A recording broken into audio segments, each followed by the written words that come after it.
Hey Guardians, it is TWAB day for February 23rd, the last TWAB before Lightfall. So, first off, if you guys are looking to hang out with me on Lightfall launch, I will be playing through the campaign on Twitch. If you're looking to avoid spoilers, obviously you might wait until a little bit later, but we will be playing that live solo as we go through the campaign on Legendary. That being said, a lot of stuff has happened, so this is kind of what they're going to go over. And previous weeks, they've got the Viaduct, crafting changes, see, like a whole bunch of stuff that's already been discussed. So the big things today, State of Play trailer launches literally an hour from when I'm recording this. So likely when I post this, the State of Play will probably be going on, if not already have passed. And there is a new trailer for this in there. As the podcast is tonight, I might upload a video about the trailer later. We'll see if there's anything major in there. If there's not anything too major, not too worried about it. No big deal. But new trailer dropping. So they have the whole difficulty update. And it's not like things are... I think things are going to be relatively reasonable. And they also did update the rewards. So we are going to look at the updated like rewards for these things. And when it comes to strikes and nightfalls, I think the changes are actually pretty positive. Especially like lost sectors and things of that nature. The exotic drop rate, that's something they still got to look at. Legend matchmaking, again, that's me thing. But overall, I wouldn't worry as much about the difficulty scaling changes as they mentioned. Just because we can see a number now for like saying -15 doesn't mean it's going to feel much worse than it did before. I think we're still probably going to generally be okay on most of this stuff. You just might have to pay a little more attention, but I don't think things are going to be one-shotting you. I don't think it's going to be quite as dramatic. Got to get our hands on it first, but, you know, take a second. They mentioned rank ups, so Guardian ranks and commendations are coming in Lightfall. And that's going to allow you to really update. One, your ranks is going to kind of guide new players through. Commendations is ranking other people. Pretty straightforward. They did mention for Crucible, actually, a couple of things. And they said in mid-Lightfall, they are going to do a bigger article. So they said later in the season... So they have a few bits to show before launch, but later in the season, we'll have a bigger article with more details on playlist changes coming to Lightfall and later, adjustments to comp progression and stuff like that. So there's a big Crucible article coming after they get Lightfall out the door. Lightfall's the big story campaign, big PvE dump. PvP, they're going to talk about drastically afterwards, it sounds like. So competitive place of, if you were in Adept or Ascendant before, you can place into Platinum. So it gives you a little... closer spectrum where you probably should be matched. In comp, they're lowering the times that you should see Rift and Showdown. So most of the time you'll see Survival about 2/3 of the time. About 1/3 you'll see Rift or Showdown. And I think that's probably going to be happier for most people. As for the maps as well, they've changed up some maps. Basically removed Disjunction Cathedral of Dusk for 3 players. That's fine. They're tiny. And also you can start guilding at the start of season 20, since obviously it's the first time that people will be able to guild that title. Exotic armor for PvP. Some people literally will swap armor for like their super and then swap back, especially on PCs. You have like faster menus. Basically, trials, comp, you're going to have not swap. If you change your exotic armor during the match, all of your ability energy will be removed, just like if you swapped subclasses. And honestly, I'm fine with this. If you're swapping exotic armor just to use your super, that's not how an exotic piece of armor should be used. So I'm totally fine with that. That's better for trials and comp. Most of the time, you're not going to notice it too much in your basic playlists. So overall, not that big of a deal. But yeah, in those two where it's a little more serious, yeah, that's probably a reasonable thing. Small change, but a good change. Embrace the passive artifact. This is one thing I've mentioned, and this is kind of the main reason I'm making this video, is the artifact. We've got artifact mods basically completely listed out, and then we're going to talk about overcharges as well. So artifacts are now passive. You do not have to slot them into armor pieces. I've said this on other videos, but in case it's not clear, right now in Destiny, if you pick an artifact mod, you still have to go into that piece of armor where that mod goes and equip it.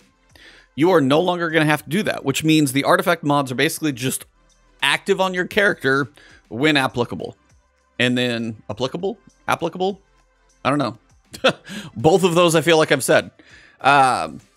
But artifact mods are just passive perks. So if you have like, you know, barrier or anti-barrier pulse rifle, that's just on. You don't have to put that into your arms. It is just active. So if you have a pulse rifle, it is now an anti-barrier weapon once you've got it selected. So really, it's kind of great, honestly. And there's no reset to the artifact's cost.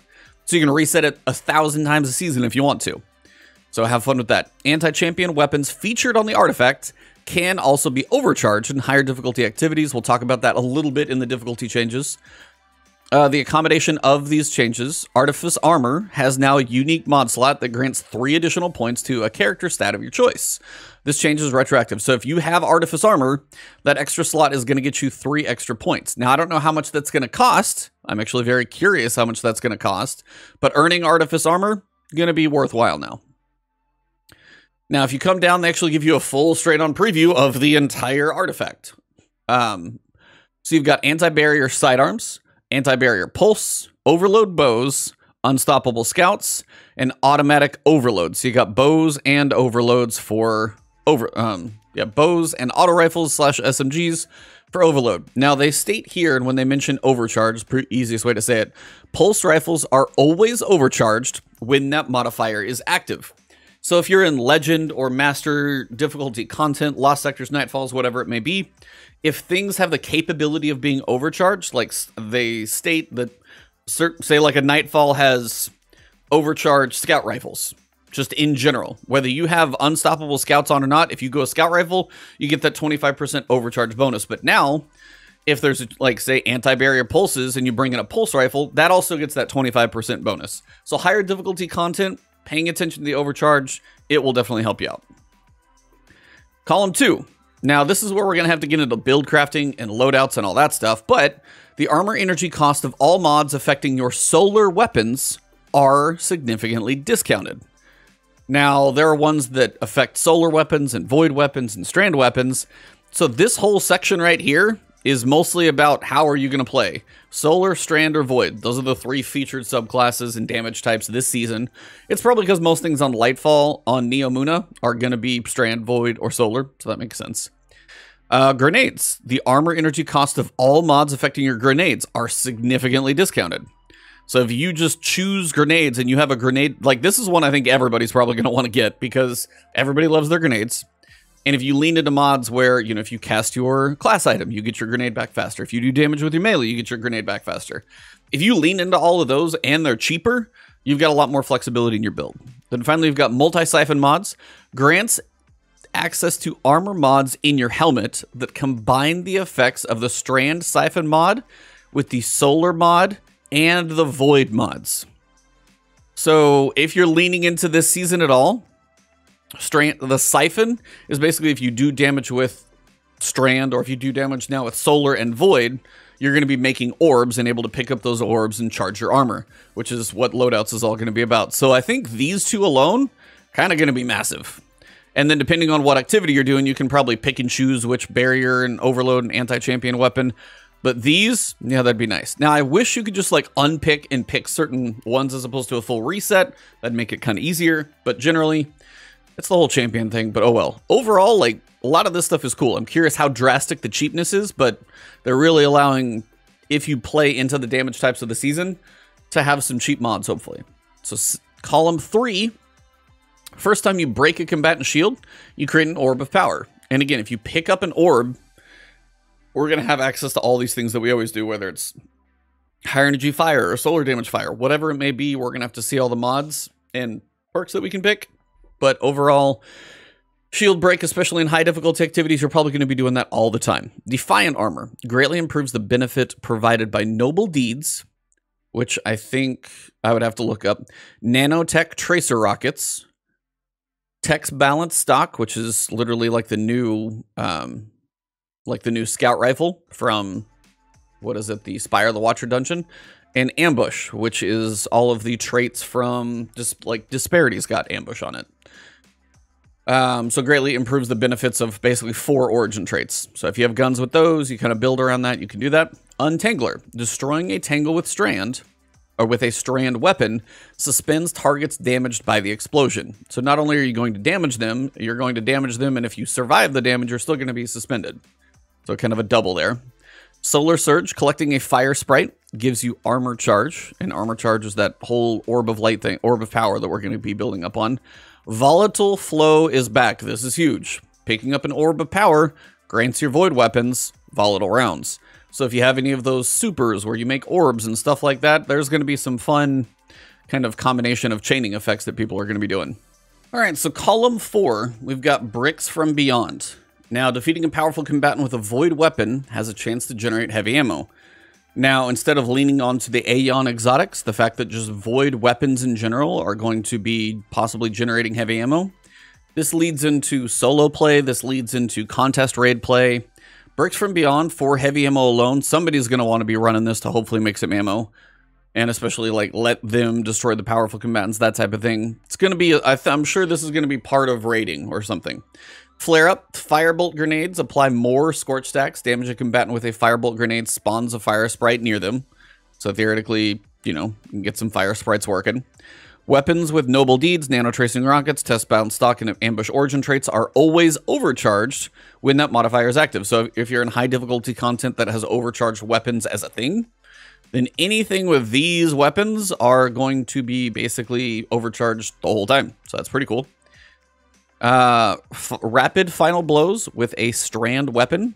Grant your weapon unraveling rounds. So rapid final blows with a strand weapon. Get multiple kills with strand. Gets you unraveling rounds.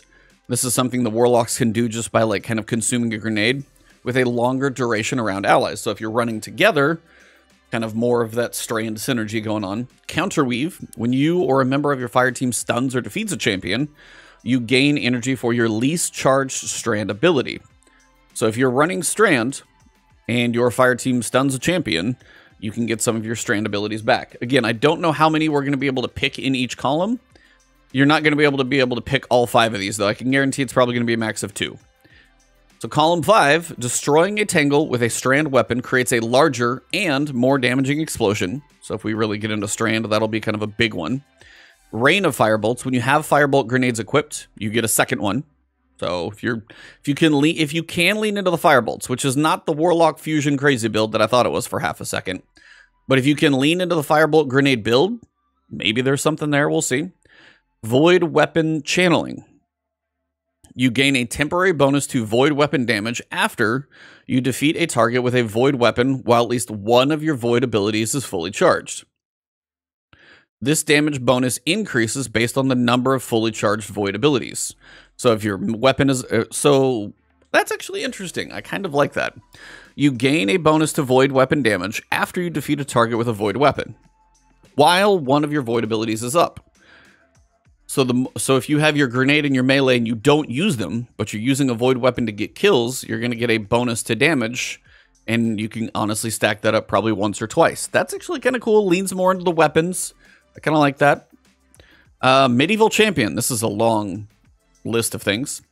Glaives you wield fire a powerful explosive payload that stuns unshielded combatants, strong against unstoppable champions. Additionally, glaives are always overcharged when that modifier is active. So if there's an activity with overcharge and you have this on, or this selected at least, it's not even going to be equipped anymore. You just literally pick it. They're overcharged, which means they're going to get 25% bonus. Landing consecutive hits with a sword. Oh, so this is going to be a glaive sword combo thing.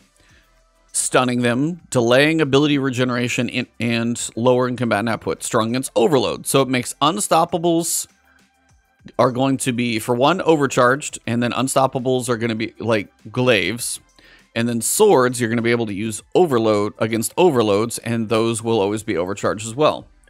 So the fact that you can get a heavy weapon that has 25% extra damage, it's going to be kind of a risk versus reward thing there, but it could be fun. Prismatic transfer. When you cast your super, each member of your fire team with a subclass damage type different than yours gains a bonus to weapon damage. Now that's interesting because that theoretically, if you had people, I mean, if you have one person who has this on, or two, maybe, in theory, you might want to kind of split it in half. I'd be curious, but it'd be like you almost want 2 people in a fire team with this on that have a different subclass than like the rest of them are running something that doesn't match them. So each of those could cast a super, theoretically. If you have like a well, you want people running something different. That could be an interesting one as well. We got to see what the damage bonus is. But again, if you just literally activate your super and your entire fire team gets a bonus to sub damage, that's like, or bonus to damage, that's a cool raid synergy, different subclass type mechanic. We will have to see. And this is just a reminder. Champions can defeat in a lot of ways.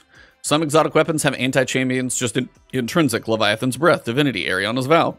You can use weapons that have anti-champion artifact perks. You can use the following subclass verbs. Barrier, Radiant, so Solar, Volatile, Void, and Unraveling Rounds. So that's the ones you can either get through the mod or the Warlocks. You've got Overload Champions, so you can either jolt them, suppress them, or slow them. Suppress them with Void, slow them with Stasis, and then Unstop is Ignite with Solar, Blind with Void, or with Arc, sorry, Shatter with Stasis, and Suspend with Strand. The verbs work no matter how they're triggered. So if you are Radiant because a Solar Hunter used an acrobatic dodge near you, you will shoot anti-barrier rounds until Radiant wears off. So getting Radiant with a Solar Hunter or a Solar Titan, usually very easy. If you use a weapon with the Chill Clip perk, the slow effect upon direct hits will stun Overload Champions, and Shatter upon a second hit, which will do Unstoppable Stunning. While Radiant, through the same weapon, would pierce barrier champions but not stun Overload.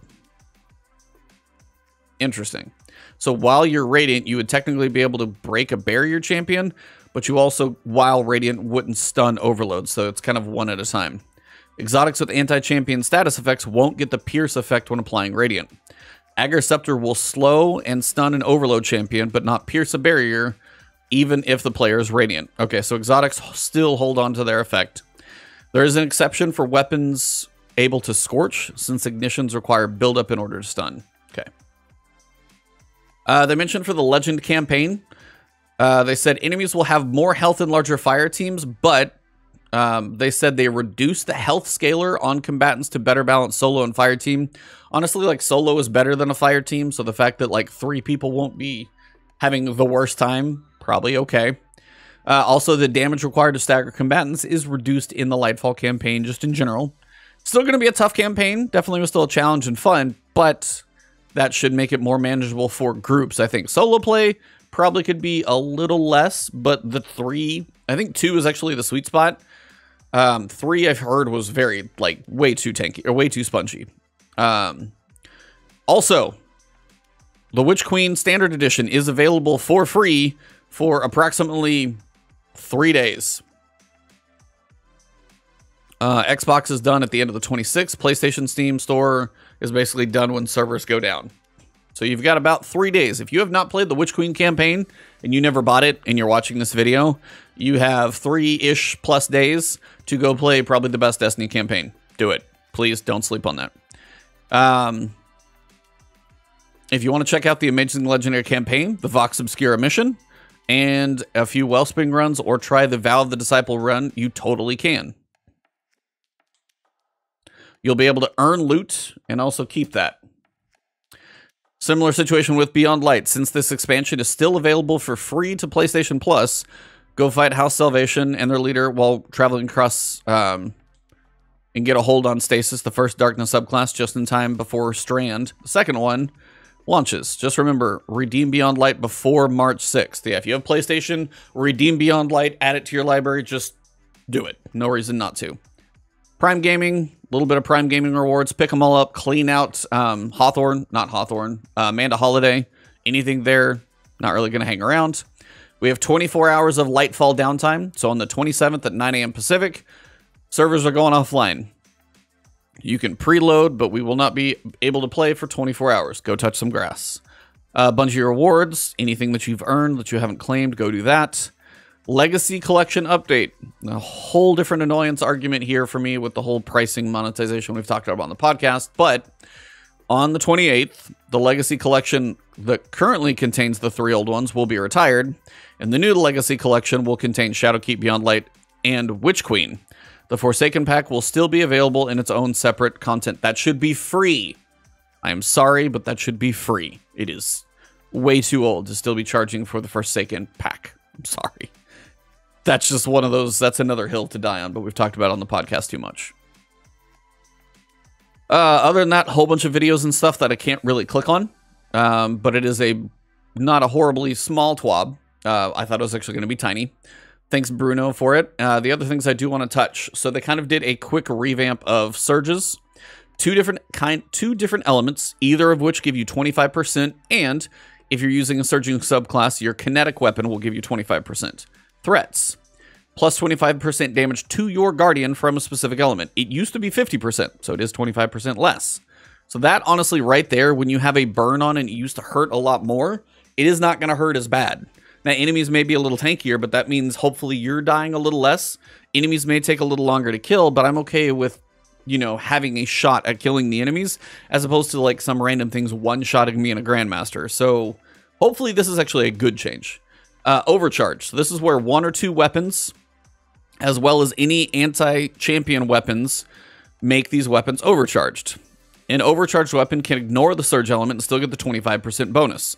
So if the surge is void, but I have an overcharged anti-barrier arc pulse rifle, for example, it's still going to be overcharged.